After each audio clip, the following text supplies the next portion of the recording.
A minha pergunta para você nessa noite: qual é a tua dificuldade? Nós vivemos num mundo onde muitas dificuldades acontecem. Dificuldades de conexões humanas. Pessoas que têm uma necessidade de ser visto, não se sente visto. Pessoas que precisam ser ouvidas e simplesmente ninguém as escuta. Reações indesejáveis em famílias. Famílias que estão passando por tribulações, por necessidades. Casamentos que estão vivendo em clima de guerra. Situações terríveis em todas as áreas. Saúde. Saúde mental, estresse. Pessoas que estão realmente vivendo um estresse tão grande que nem mesmo os remédios dão conta de fazê-los dormir, acalmá-los. Tempos de escassez, dificuldades financeiras, aqui não tem, graças a Deus. Está todo mundo aqui cheio da grana. Aleluia, recebe mesmo, meu irmão. Tem gente precisando de emprego estável. Um emprego parece uma gangorra. O patrão chega num dia, parece que vai tudo bem, no outro parece que o mundo vai cair. Então, tanta pressão, insegurança em todos os níveis. Politicamente, então, não podemos nem falar hoje sobre isso. Nós vimos ali o Nicolas caminhando com aquela multidão, tentando chamar a atenção da população brasileira de algo que está errado e parece que a gente está fazendo de conta que está tudo certo. Então, o lugar é inseguro. Muitas são as necessidades. Pessoas que precisam simplesmente encontrar um sentido e um propósito na sua vida. Pessoas que precisam de acesso à saúde. Precisam de acesso, falava isso com o César pela manhã, de acesso a exames. O SUS entra na fila e ficam ali por meses. Se não, por anos. Pessoas realmente padecendo. Então, precisamos de muitas coisas. A tecnologia chegou, mas junto com a tecnologia chegaram também a sobrecarga de informações. E perguntamos a nós mesmos, o que é certo e o que é errado? O que é fake e o que é news? O que é fake e news? Nós, às vezes, não conseguimos ficar em off. Às vezes eu acordo pela madrugada, e aqui eu vou expor, né, a princesa da minha vida. Eu acordo pela madrugada e eu falo para ela, amor, sai do online, entra no off. Ela fala, não, amor, estou aqui fazendo meu curso. A gente não consegue ficar no off. Nós precisamos de clareza, confiança a respeito do futuro. E são muitas as lutas. Eu poderia falar de muitas lutas. O fato é que Deus ouviu o clamor do povo e decidiu usar Moisés. E eu tenho uma boa notícia para você. Deus decidiu ouvir o clamor desta igreja e usar a tua vida. Amém. Quando nós lemos essa história de Moisés, sabemos o fim. Nós sabemos o poder daquela vara. Moisés foi um homem criado na casa do faraó como príncipe. Sabemos da história da sua geração. Havia uma profecia que nasceria um que livraria o povo. Então o faraó mandou matar crianças de uma certa idade, e a sua mãe, Joquebede, coloca no cesto Moisés, e Moisés, por provisão divina, vai parar na casa do faraó, e é criado pela filha dele como filho dela. Só que um dia, ele vê Vê um soldado egípcio batendo num hebreu e o sangue fala mais alto. O sangue dele ferve e ele acaba por matar o soldado. E aí tem que fugir. E foge. E vai viver entre os hebreus, bem longe daquele lugar. 40 anos se passam. 40 anos se passam. E ali está Moisés, com aquele cajado na mão, uma vara, pastoreando as ovelhas do sogro. Certamente, o sogro falou assim: você casa com a minha filha, mas você vira meu empregado. E ele está lá pastoreando as ovelhas com o cajado. Uma vara. O que é uma vara? Um cajado é uma vara, simples. E Deus então fala: eu vou usar você. Moisés tinha uma vara, mas aquela vara, nas mãos de Deus, nós já sabemos o que ela virou, acabamos de ler. Deus falou com ele: lança a vara no chão. Ele lançou a vara no chão. A vara se tornou em uma serpente. E Deus falou para ele: agora pegue pela cauda a serpente. E ele pegou a serpente, e a serpente virou novamente uma vara. É a mesma vara que Moisés tocou o Nilo, o rio Nilo. E quando ele tocou o rio Nilo de águas boas, foi todo ele transformado em sangue, por conta daquela vara. É a mesma vara que quando chegaram os mágicos do faraó, fizeram cobras também surgirem de varas, mas a vara que Moisés tinha nas mãos engoliu as dos mágicos. Aquela vara é a mesma vara que foi tocada no Mar Vermelho e abriu o Mar Vermelho. É a mesma vara de um povo, de uma multidão que estava andando pelo deserto, uma multidão mesmo, que estava com sede. Não é meia dúzia de pessoas, nem 200 pessoas, como temos aqui. Toca na rocha, e da rocha verte água. A mesma vara, a vara comum, a vara simples, de um pastor, mas que agora adquire um respeito e temor do povo hebreu. Onde estava aquela vara, havia respeito e temor do povo hebreu, porque aquela não era mais uma simples vara. Aquela era algo que Moisés tinha nas mãos e que Deus resolveu usar para tirar o povo dele do Egito. O título dessa mensagem para mim e para você hoje é: o que você tem na mão?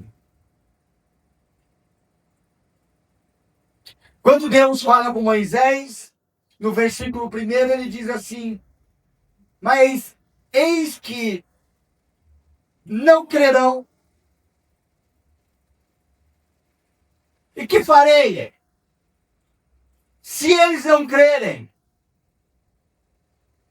Jesus olha para ele e fala,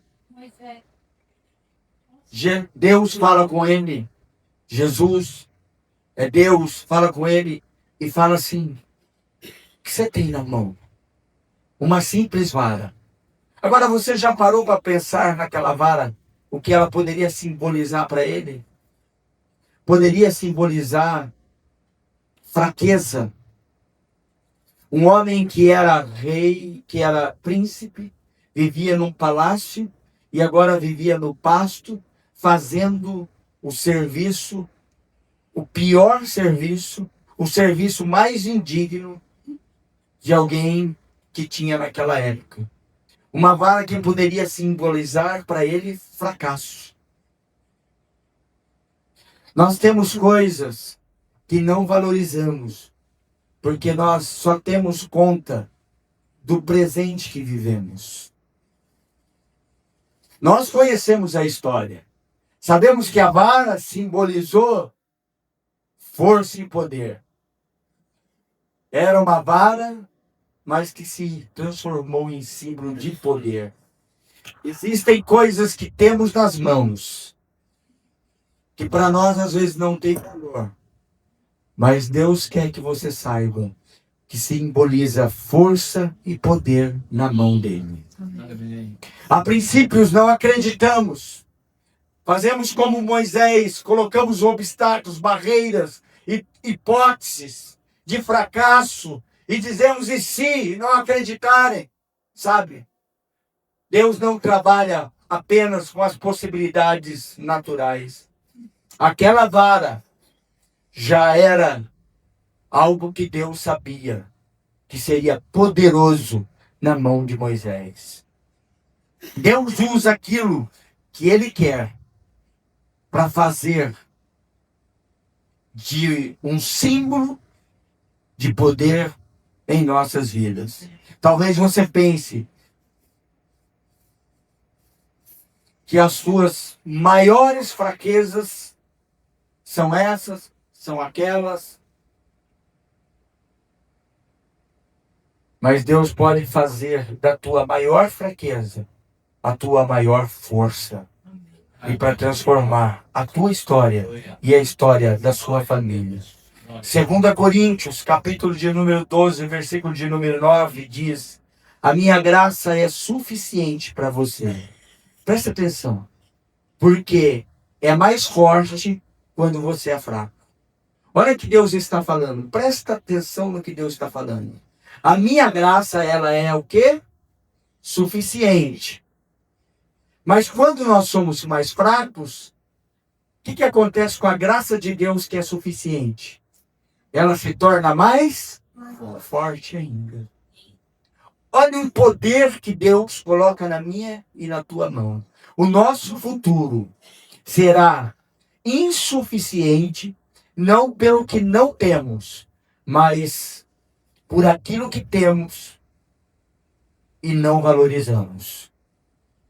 Vou repetir. O nosso futuro pode se tornar insuficiente, mas não por aquilo que não temos, mas por não valorizarmos aquilo que temos. Moisés, quando Deus falou com ele ali atrás, no capítulo 3, ele começa a dar desculpa sobre aquilo que ele não tinha. Ele fala no versículo 11, 3:11, quem sou eu para ir diante de Faraó? Eu sou um assassino. Eu matei um egípcio.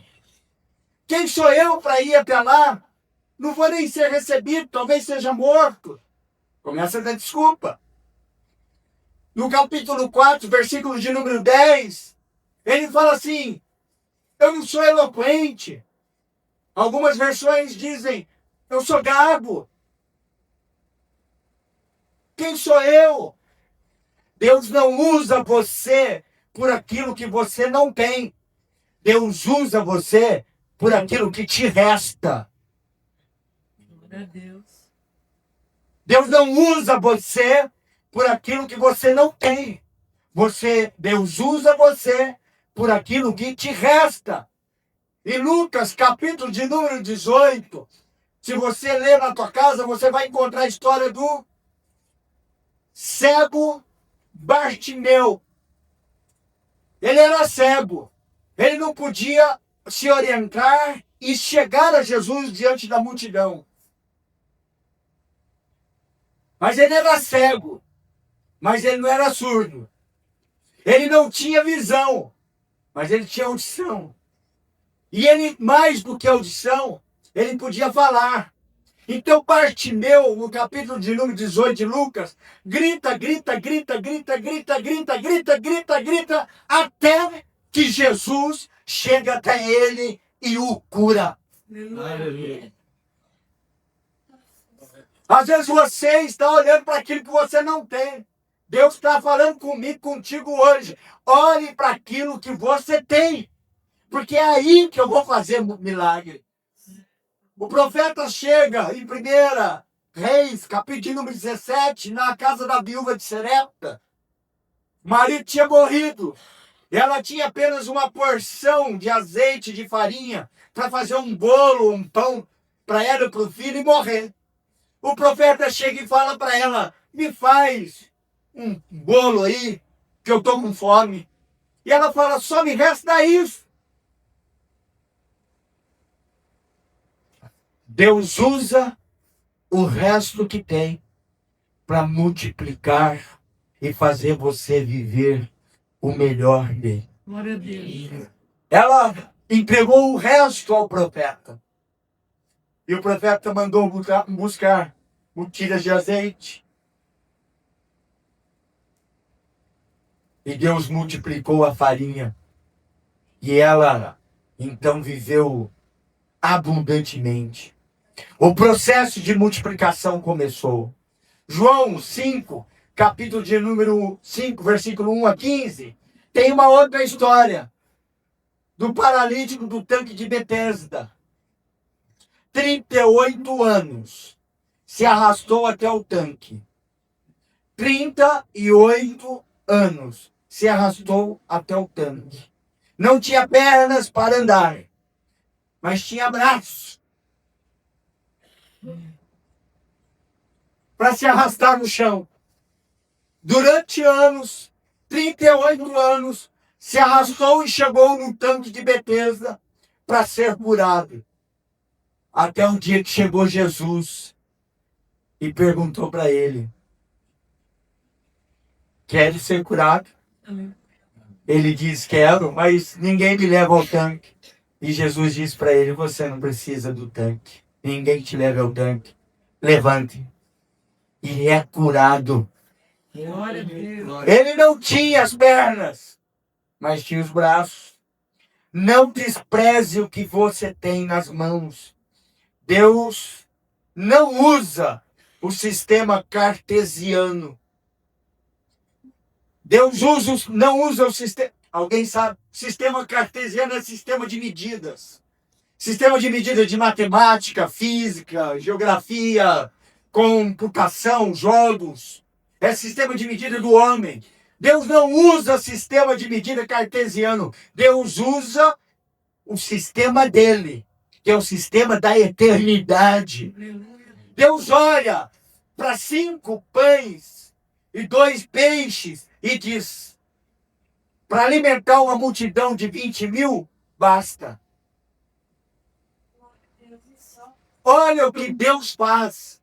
Deus olha para 20.000 pessoas, olha 5 pães, 2 peixinhos e diz, basta, para alimentar todos. E ainda sobram 12 cestos. Aleluia. Talvez, se o pastor Manuel estivesse lá, não sobrasse.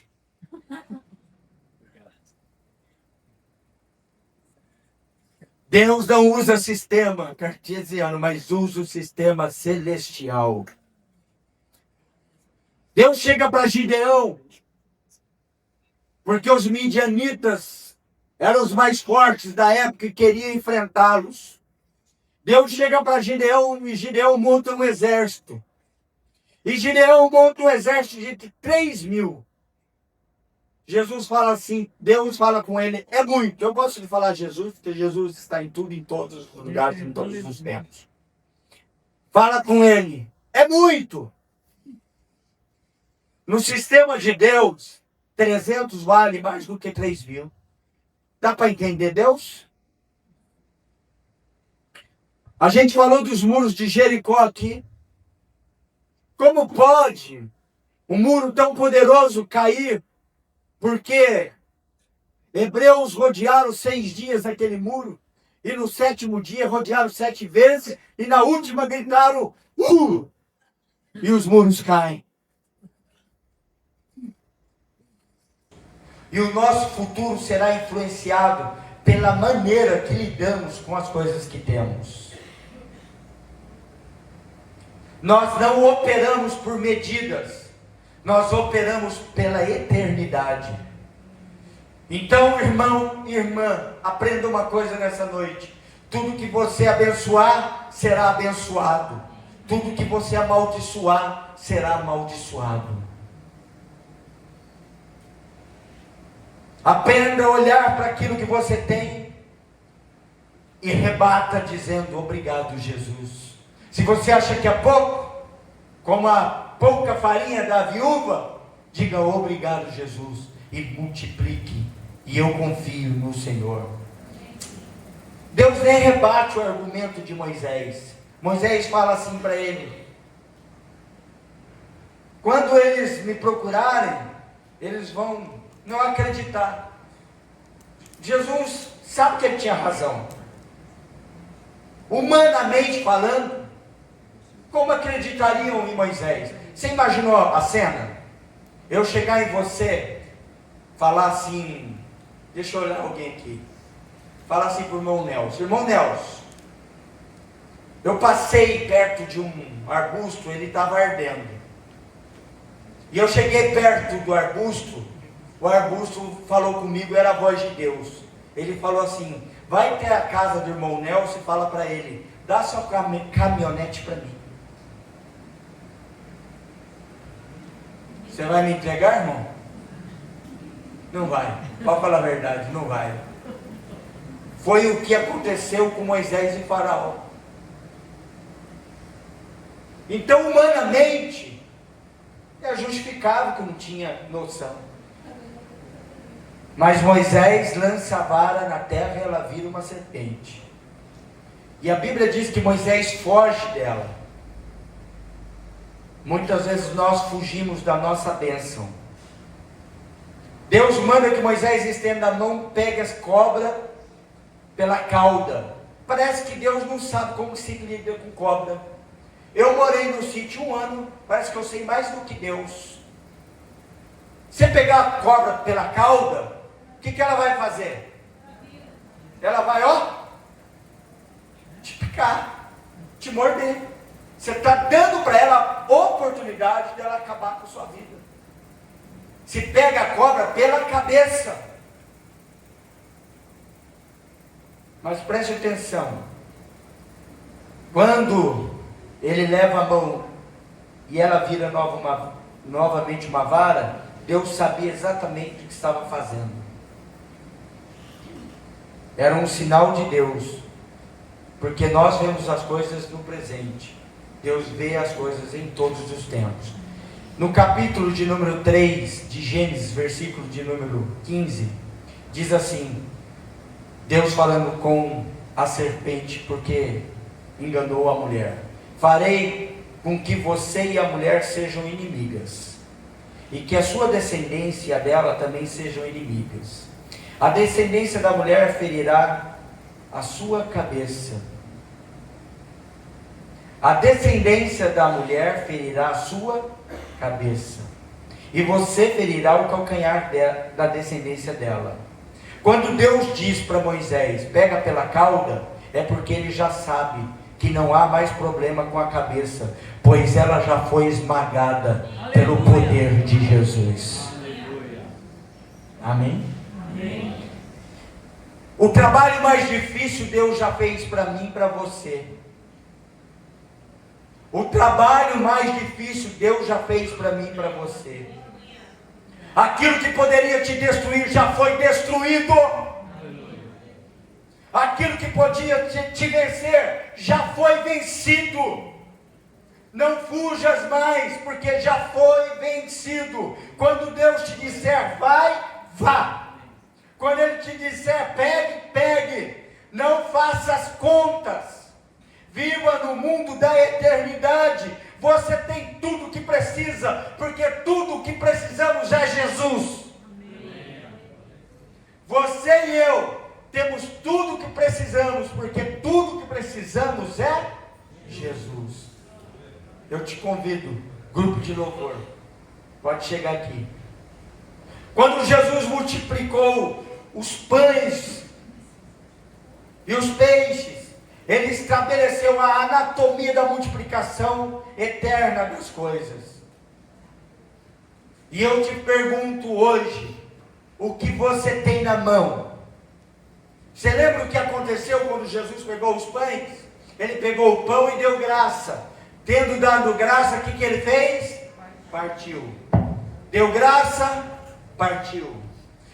Quando você abençoa e reparte, você tem abundância.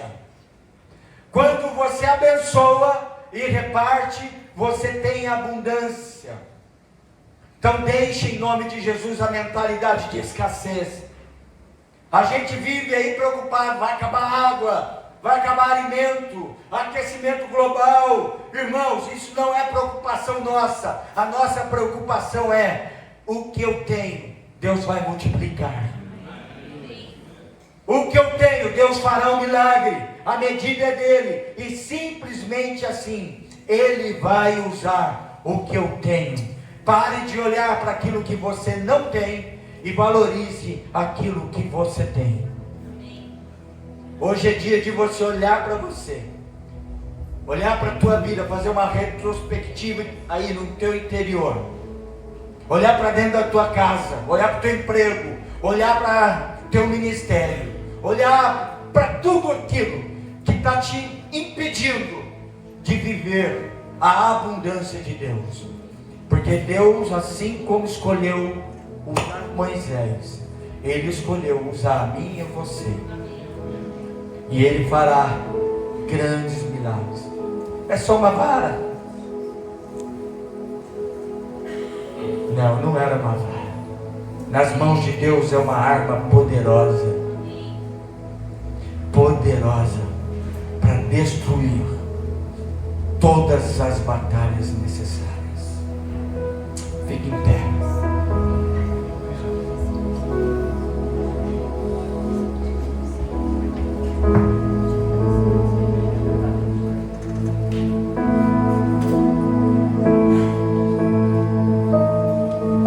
Jesus, eu quero declarar teu nome sobre toda mente e coração, pois sei que existe paz em tua presença. Clamo Jesus.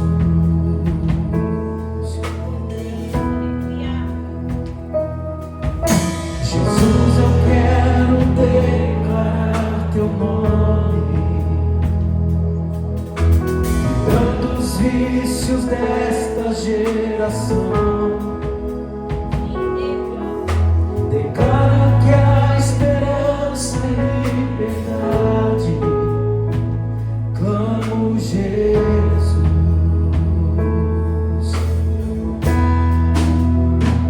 Teu nome é cura, é poderoso.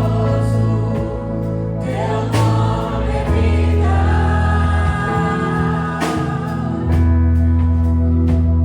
Destrói cadeias, dissipa as trevas, incendiar.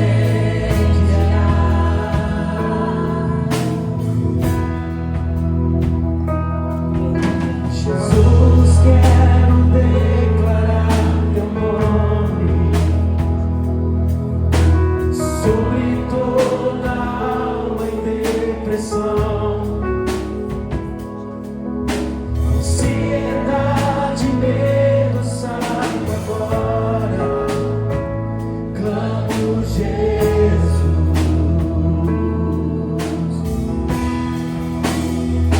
Teu nome é cura, é poderoso. Teu nome é vida.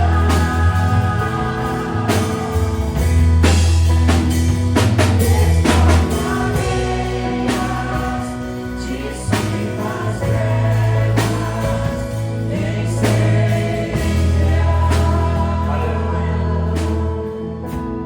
A minha pergunta para você é: o que você tem nas mãos? O que você tem? Eu me lembro de um tempo que eu tive uma insônia terrível. Eu passei 12 dias sem dormir um minuto. Nenhuma medicação me fez dormir. Eu tinha 39 anos. Aí um dia, Deus me deu a alegria de dormir 20 minutos. E eu, então, naquele dia eu pude agradecer, porque minha cabeça já não estava mais funcionando de uma forma coerente, normal. Mas Deus me deu a oportunidade de agradecer. Pai, obrigado, porque eu consegui dormir 20 minutos. Me lembro que no outro dia eu dormi 30. E eu agradeci porque eu dormi 30. E passaram alguns dias, eu estava dormindo 6 horas. Comece a agradecer pelo que você tem. Não olhe para aquilo que você gostaria de ter. Comece a entender e agradecer por aquilo que Deus colocou nas tuas mãos. Porque Deus pode fazer uma multiplicação com o pouco que é para você. Valorize aquilo que está perto de você. Talvez o teu maior fracasso será responsável pela tua maior conquista. Vou repetir. Talvez o que você pensa que foi o teu maior fracasso será responsável pela tua maior conquista de vida. Você pega aí, irmão, em nome de Jesus. Você toma posse aí em nome de Jesus. Aquilo que parecia ser fracasso vai ser transformado em vitória na tua vida e na tua família. E eu vou abençoar a tua vida e as tuas gerações em nome de Jesus com essa palavra.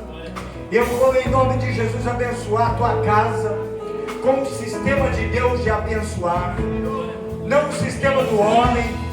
Deus multiplica a sua forma. Deus, para Ele, não tem mais, não tem menos, não tem maior, não tem menor. Para Deus não há medidas, porque tudo é dele e tudo é para Ele. E Ele usa o que quer, na hora que quer, como quer. E Ele certamente quer te usar e usar a tua família. Aleluia! Você que toma essa palavra para você, glorifica o nome de Deus, glorifica o nome de Jesus e declare: teu nome, Jesus, é poderoso, teu nome é cura. Aleluia! Aleluia! Teu nome é cura, é poderoso, teu nome é vida.